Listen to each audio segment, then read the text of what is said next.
Hey, I'm Lily.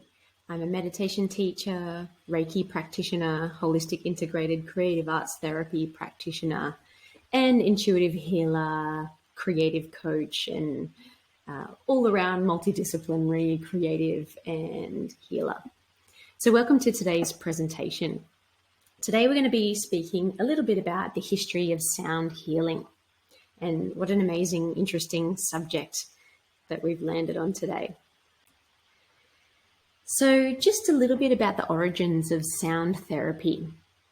Sound therapy has been used for thousands of years by ancient cultures from around the world, dating as far back as ancient Egypt, Greece, the Indian Vedic traditions, and many indigenous cultures from around the world, including Australian indigenous cultures.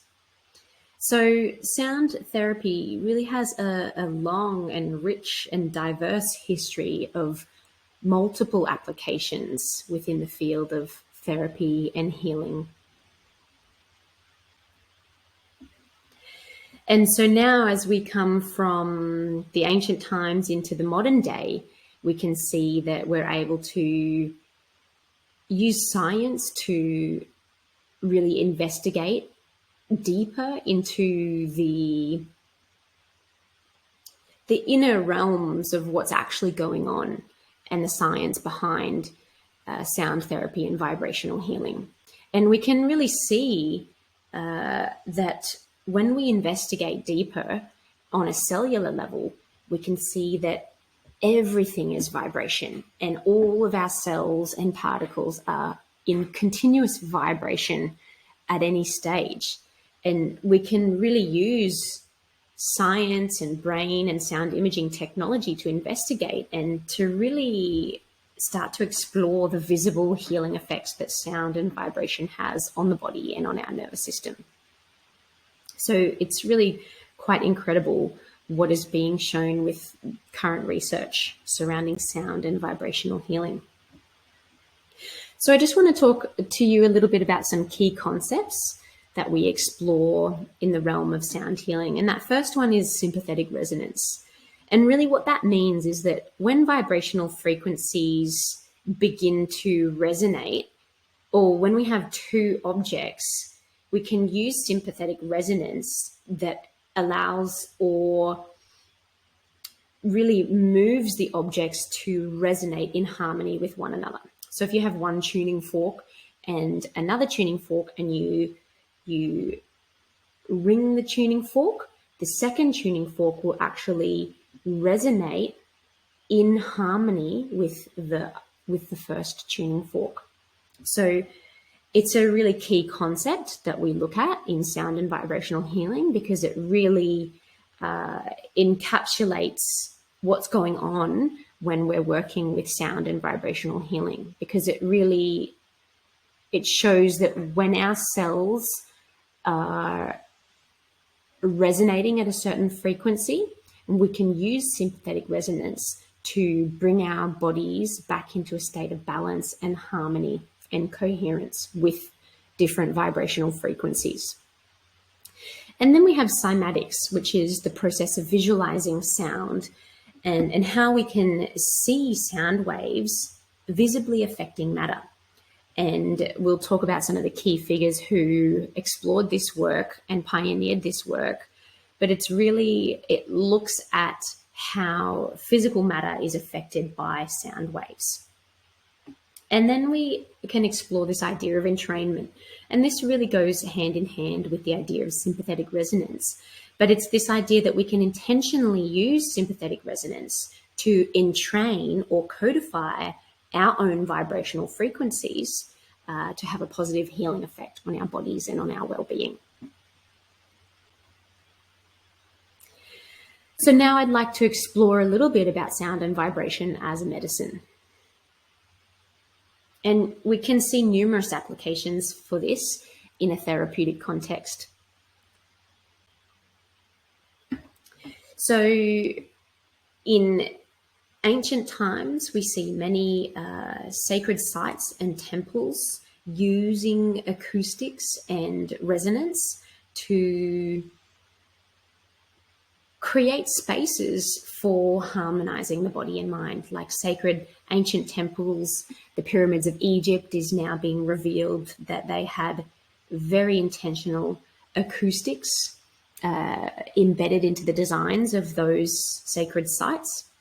And we really see that there are numerous instances of people consciously designing and creating architectural spaces to enhance the acoustics and vibrational resonances of these spaces. And so today we may see sound temples as things like retreat spaces and meditation spaces where we can go to access these beautiful, harmonizing, deep states of relaxation and vibrational energy healing.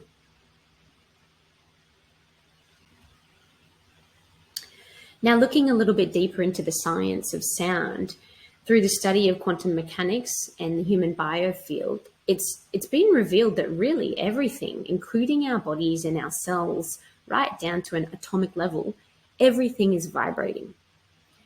And when we have blocks or stagnation, or we see disease manifesting in the body and mind, it really shows that there's a dissonance in our vibrational frequency or in our field. And we lack a certain sense of vibrational coherence, and that's where we see disease manifesting. So through the conscious application of vibrational healing, we can really use sound and vibration as a therapy where we're able to tune up our bodies and bring ourselves back into a state of coherence and balance and harmony. And really the field of quantum mechanics is still only in its infancy, because there is so much of the science of that we don't even know. And what's being revealed through things like the study of quantum mechanics and the human biofield and vibrational frequencies and the studies of sound waves, it's really an elaborate, intricate world that we're dealing with that is incredibly powerful and influential on our state of mind and our state of well-being. So we see the use of sound in modern medicine in many instances, from stethoscopes to ultrasounds, and sound has really been used in a number of ways in allopathic medicine. And now we see scientists and researchers and practitioners exploring more advanced applications for sound in treating many different chronic health conditions. We see the use of ultrasonic, which is above 20 megahertz, and infrasonic, which is below 20 hertz. Different sound waves to observe and treat various conditions, such as heart and blood conditions, cancers. We see various tumors and kidney stones being broken up with different frequencies of sound waves. And from all manner of things, from liver disease and a whole host of different chronic and serious health conditions that have been able to be treated and observed through the use of sound and vibrational frequencies, which is quite astounding. So some key figures and timeline that we can explore, and this is really just a tiny surface level touch on some of the pioneers and some of the key periods that we explore. And like I said, it's a whole world of it when you start to get into the research and the science behind it. So this is really just a surface level understanding and a touch on some of these things. But we see from 40,000 years ago, Indigenous Australians are using yidakis or didgeridoo in sacred rituals and ceremonies. Around 4000 BCE, we see Egyptians using sound and acoustics in their sacred temples, such as the pyramids. In the same era, Greeks, particularly people such as Pythagoras and others from Plato and Aristotle, who explore different applications of sound and acoustics to heal the soul, so to speak. And continuing on in Vedic literature and the teachings of mantra meditations and sound healing in the Vedic traditions. which has a long and rich history of the use of sound and vibrational healing. And then all the way through to some modern history key figures, we see Ernst Chladni, who pioneers work in acoustics, exploring some of the beginnings of cymatics, where he's looking at sound being visibly altering matter, studies on metal plates, looking at the way various substances are altered with sound waves. And then we come to a figure, Hans Jenny, who coins the term cymatics and really progresses the field of cymatics exponentially with his work. And we see later on, post-World War II, music therapy is becoming very prominent to support veterans with PTSD, and a whole host of applications in hospitals and institutions where we're using music therapy to support people who have chronic health conditions, particularly in areas of Alzheimer's and dementia, where memory loss has become a key factor, a significant factor. And we see music and sound being able to ignite those parts of the brain or reignite those parts of the brain that have similar areas to things like memory and language and emotion. And then in the 1950s, Sir Peter Guy Manners, a British osteopath, designed sound vibration machines for healing. And then today, in a contemporary context, Fabien Maman, a French composer, is pioneering research on sound wave energies. Jeffrey Thompson is the leader of the Center for Neuroacoustic Research at the California Institute for Human Science, and Dr. Herbert Benson, studying the effects of mantras on human physiology. And like I said, this is just a touch on some figures who are investigating this work, but there is a whole world of incredible humans exploring this work. And when we really look at it at a core fundamental level, what's going on is the way that sound and vibration has the ability to impact the way stress affects our body, and to really deprogram our nervous system and to turn off the fight or flight response and activate the relaxation response in our bodies. And because it's seen that stress really is shown to increase the risk of many common chronic health conditions due to its impact on our nervous system, causing a whole host of negative effects on the body, such as elevated breathing and heart rate, muscle tension, decreased immune function, decreased digestive function. And sound therapy has a profound and rapid effect on our health and well-being due to its ability to impact our nervous system by reducing the negative effects of stress on the body. And one really interesting thing that I've seen is that sound waves and sound frequencies actually travel faster in more dense matter. So, for example, sound waves travel much quicker through water particles.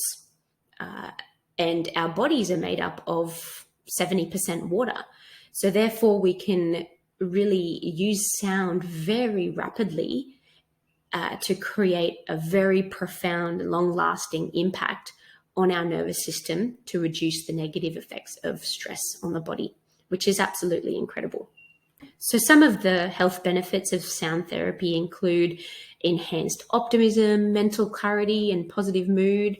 And looking at some of the science of that, we can see how sound waves and sound healing can really alter our brainwave states, shifting away from the alpha state of the waking state. Shifting away from the beta state of our waking state into more deeper resonant vibrational frequencies to like the alpha, delta, and theta states of more enhanced creativity, deeper sense of clarity, and these deeper states of meditation and dreaming that we can access through sound and vibrational frequencies.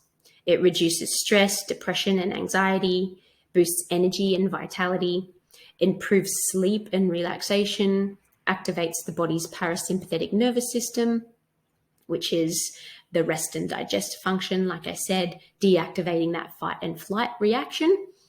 It lowers our blood pressure, heart rate, and breathing, helps to balance our hormones and improve digestion and sexual function, stimulates our glandular system and releasing emotional, physical, and mental blockages. It can ease muscular, joint, and skeletal aches and pain symptoms. And there's some really interesting research surrounding bones and the way that our bones are highly conductive to vibrational frequencies, and the applications of that in areas such as arthritis, improving the body's immune system and potential for healing and recovery. And we see in particularly in places like in the Vedic traditions, where sound was used alongside other therapeutic modalities to enhance the healing. And it can provide sonic tools to the brain, enabling improved learning and productivity, and raising your vibrational frequency for greater calm and inner peace. So there's a whole host of benefits. And so for anyone who's looking to access this type of work, I'm welcome to, or I invite people who are interested in exploring this work further to get in touch with me. And really, I love to walk my life with this philosophy to live in vibrant alignment. And really what that means is when we are in coherence, when we are in a state of balance and harmony, we come into a vibrant alignment of balance and harmony, where we radiate this beautiful, vibrant light and frequency out into the world, which can have a profound effect on our health, our mood, our well-being, which really is an incredible honor and privilege to work with people in this manner. So I invite any of you who are curious, who may resonate with any of this, to explore and dive deeper into this work. And there is some links and references to have a look if you'd like to dive a little deeper. So thanks so much for watching and listening, and I'll see you in the next one. Bye.